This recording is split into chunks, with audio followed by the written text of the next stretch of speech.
নমস্কার বন্ধুরা, সবাই কেমন আছো? মম অ্যান্ড তোজস ব্লগের আরেকটি নতুন ব্লগে তোমাদেরকে জানাই অনেক অনেক স্বাগতম। সবাই কেমন আছো? আমি আর তোজো খুব ভালো আছি। আজকের ব্লগটা আমি যেটা দিয়ে শুরু করতে যাচ্ছি, তোমরা হয়তো অবশ্য দেখেই বুঝতে পেরেছো। আজকের ব্লগটা শুরু করছি মা শীতলামার পুজো দিয়ে।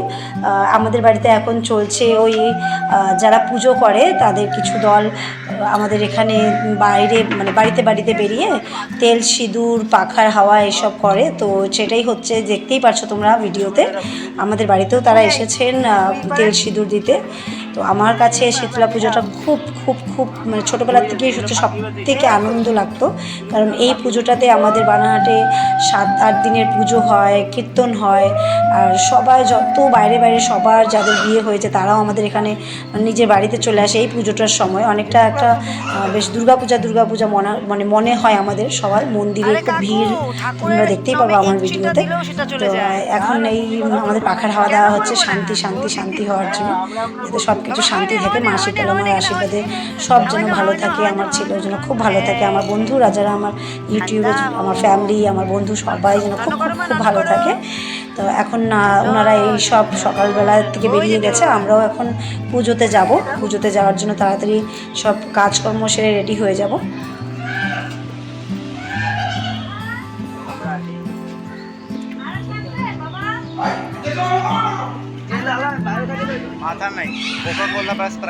এটা 67তম শীতলা পূজা আমার মনে হচ্ছে, কেন ওনার টি শার্টের পিছনে 67তম শীতলা পূজা লেখা আছে। সেটা দেখেই মনে হলো এটা হয়তো 67তম শীতলা পূজা। এই যে দেখতেই পারছো তোমরা।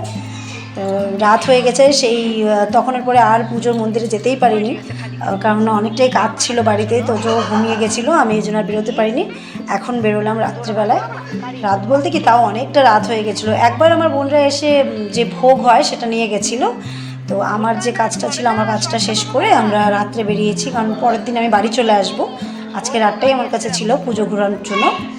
তো এই যে প্রচণ্ড, দেখতেই পাচ্ছ তোমরা, সব দিকে আলো দিয়ে এত সুন্দর আমাদের মন্দিরকে সাজানো হয়। সব থেকে জাগ্রত মন্দির আমার কাছে মনে হয় মা শীতলামার মন্দির। আমার ছেলে যাচ্ছে তার দিদার সাথে হাত ধরে ধরে। এই কটা দিন, 7টা দিন মানে এই চত্বরে এত ভিড় থাকে, এত আনন্দ থাকে, সব মানুষজন।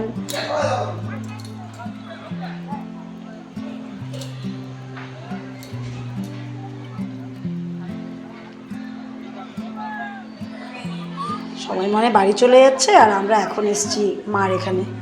আর যাক হবে, আজকের রাতটা তো এখানেই কীর্তনও শুরু হবে, তাই ভিড় থাকবেই, মন্দির খালি হবে না।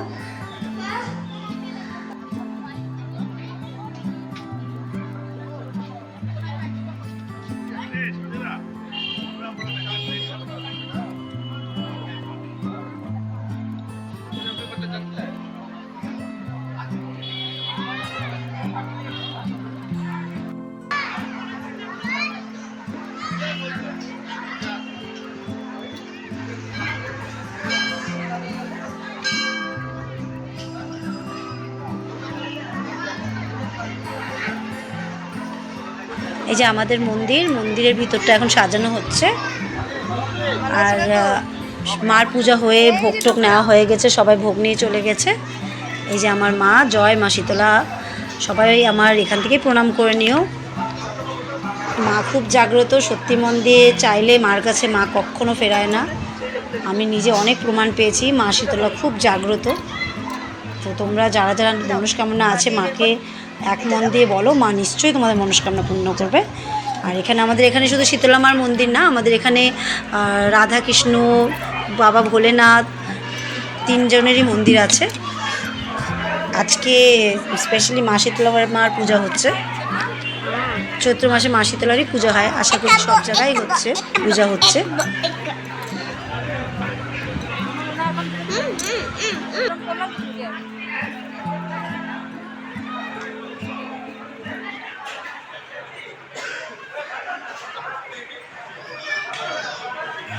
এখন সাজানো হচ্ছে রাধাকৃষ্ণ ঠাকুরের ওই মঞ্চটা।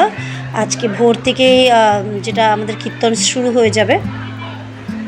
এই যে আমি আর আমার বোন, আমি একটু শাড়ি পরলাম যেহেতু পূজা বাড়িতে একটু শাড়ি পরলে বেশ একটা ট্রেডিশনাল ভাব আসে।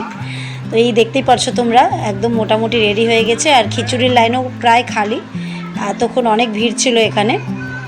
তো এখন মোটামুটি লোকজন চলেই গেছে, হয়তো আবার ভোর রাতের থেকে লোক আসবে যেহেতু নাম কীর্তন শুরু হয়ে যাবে। আমরাও আর বেশিক্ষণ আজকে থাকবো না, আমার হয়তো আর আসা হবে না, আমি তো কালকে বাড়ি চলে যাচ্ছি। তো আজকে বাবুর জন্যই আসছিলাম মন্দিরে, ওকে দর্শন করানোর জন্য। তো ও খুব খুশি হয়েছে, এখানে এসে খুব আনন্দ পেয়েছে, বেশ মজাও করছে। ওখানে কিছু ছোট ছোট বাচ্চাদেরকে দেখে একটু খেলাও করলো। তো আমি ফাইনালি বাড়ি চলে আসলাম সকালবেলা এসেই, মোটামুটি 12টার সময় এসেই রান্নাঘরে ঢুকে গিয়েছি, কারণ রান্নাবান্না কিচ্ছু হয়নি। ওদিকে আমার স্বামী চিংড়ি মাছ নিয়ে আসছে, যেটাকে তোজো বলছে এটা তো পোকা মাছ, মা পোকা মাছ কি কেউ খায়? তো দুজনে মিলে বেশ মাছ ধোয়াধুয়ি চলছে, আর আমি এখন ভাবছি যে আমি কোনটা করব, কেন ওর বাবা আজকে এতগুলো মাছ নিয়ে আসছে, আমি ভাবছি কোথা থেকে শুরু করব। তো আজকের ব্লগটা এখানেই শেষ করছি। যারা যারা আমার চ্যানেলটাকে সাবস্ক্রাইব করেনি প্লিজ করে দিও। আজকের মতো এখানেই